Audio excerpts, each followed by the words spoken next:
All right, guys, we're going to talk today about dreaming big, even from small places. And you know what? I just want to take a minute. I'm having a moment here.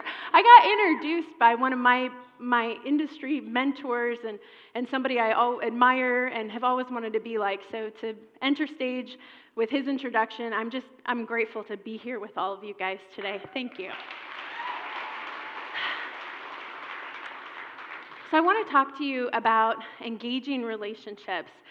When I decided to open a salon in Des Moines, Iowa, I had come from bigger markets. I had been working in Atlanta with Van and then in downtown Chicago. And I told some of my friends, once I decided to open my own salon, I was going to do it in Des Moines, Iowa. And they were like, why?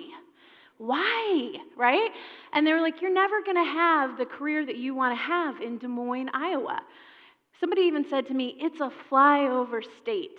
And I thought to myself, hell no, I'm going to do it in Des Moines, Iowa. But then I got really nervous because I was like, okay, how am I going to do it in Des Moines, Iowa? How am I going to do some of those really cool things that are opportunities in our industry that I used to feel like I could only do if I was in New York or Chicago or in LA? And one of the things I learned I had to do was engage my relationships. The cool thing about the Aveda network is that we have thousands of people across the country that are doing the cool stuff, the bigger, better stuff. The person you want to be may be here. They may be presenting tonight. And you can walk up to that person and say, hey, how did you get your career there? What were your next steps? And that's what I want you to think about when engaging your network. You have to say it out loud. You can't just think it in your head. You can't say, you know what, I want to do New York Fashion Week. Walk up to John Raymond and say, I want to do New York Fashion Week with you. These are some images of my team and some of the things we've been able to do by engaging our network.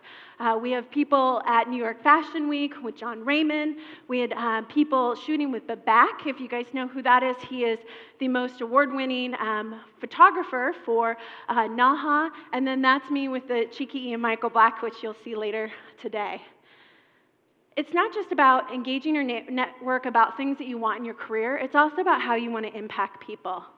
I read a really cool story in the New York Times about a hairdresser that was doing haircuts for the homeless in Central Park. And I thought to myself, you know what? I would love to do that. But obviously in Des Moines, Iowa, I don't have a Central Park, and I didn't even know where to start. And so I started to talk to some of my team about that, and I said, hey, there's an opportunity for us to offer our services and impact our community more. Did you read this story? Have you heard about this?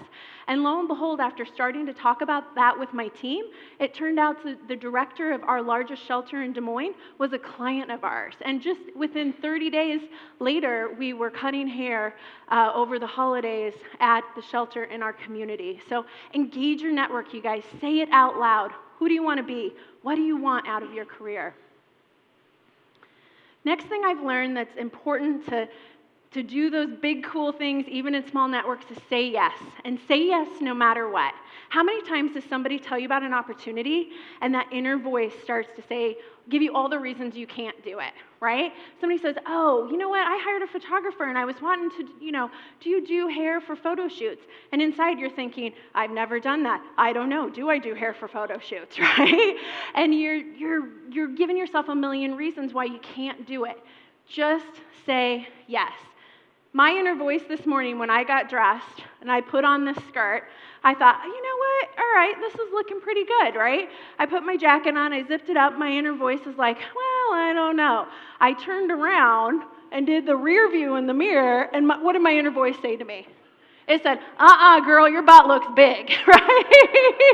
Because that's what our inner voice does. It gives us these reasons and things sometimes, for us not to take those risks.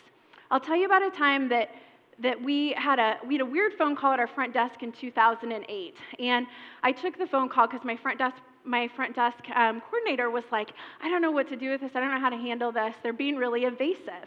And I answered the phone, and the person said, we need someone to do hair and makeup for a national television presentation. We need you guys to show up at 4 a.m. And they wouldn't tell us who it was or any of the details. And, that inner voice that for me started to kick in. Oh, it's on Sunday at 4 a.m. That's so early. I'm going to have to get up at 2 a.m. Oh, I don't know, national hair, television, makeup. I don't know if I'm ready for this or if we're going to be able to handle this. And you know what? I just said yes anyway. I just said, you know what, we're going to do it. I might show up and it might be a disaster or it might be great. And here's who I met that day, Mr. Barack Obama.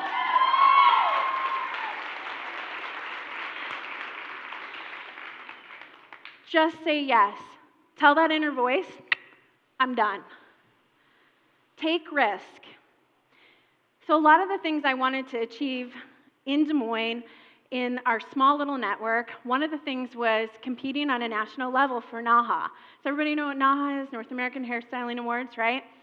And I was really nervous because we hadn't shot that kind of work before. Frankly, we didn't do a lot of photography work, and we had to start somewhere. And when you share successes, it's also really important to share some of your failures. And so I'm going to show you some pictures that my team, who's right over here, hey guys, is going to cringe over me showing you. Because I want you to know that we don't all start as experts, which leads me to one of my favorite quotes and something I live by daily. Every artist was first an amateur. This is a quote by Emerson. And I love this because it gives us space to learn. It gives us space to say, you know what, I may not be an expert in that thing yet, and my first shot at that may not go well, but I'm going to put myself out there and give it a shot anyway. And so here's what some of our first images look like. So here's what I want to know. If a girl has a butterfly that lands on her shoulder, wouldn't you think she would look at the butterfly? I don't know. Not to mention it's a plastic butterfly. I'm sure everybody figured that out. One of my other favorites. So I think I stole this mirror and these lovely jewels from like my senior prom table, right? Doesn't it look like those centerpieces? And of course it makes so much sense for her to lay on it. Why wouldn't you? I lay on mirrors all the time. What? Okay, so, and I mean the hair is fine, the makeup, whatever, but these are the sort of things we were producing. And again, we were amateurs, we were learning, but we were taking risks so that eventually we could start producing images that look like this.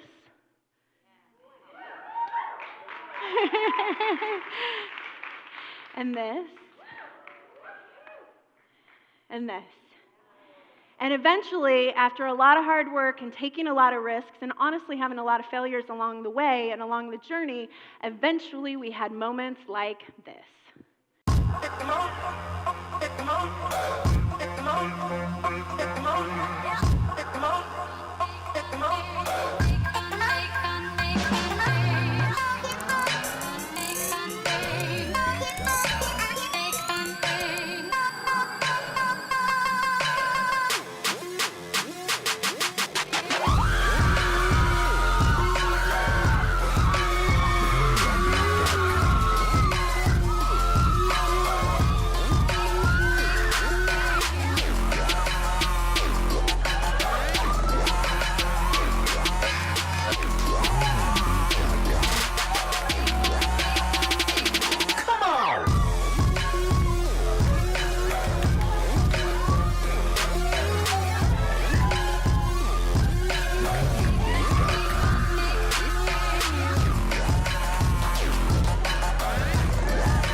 You guys, dream big.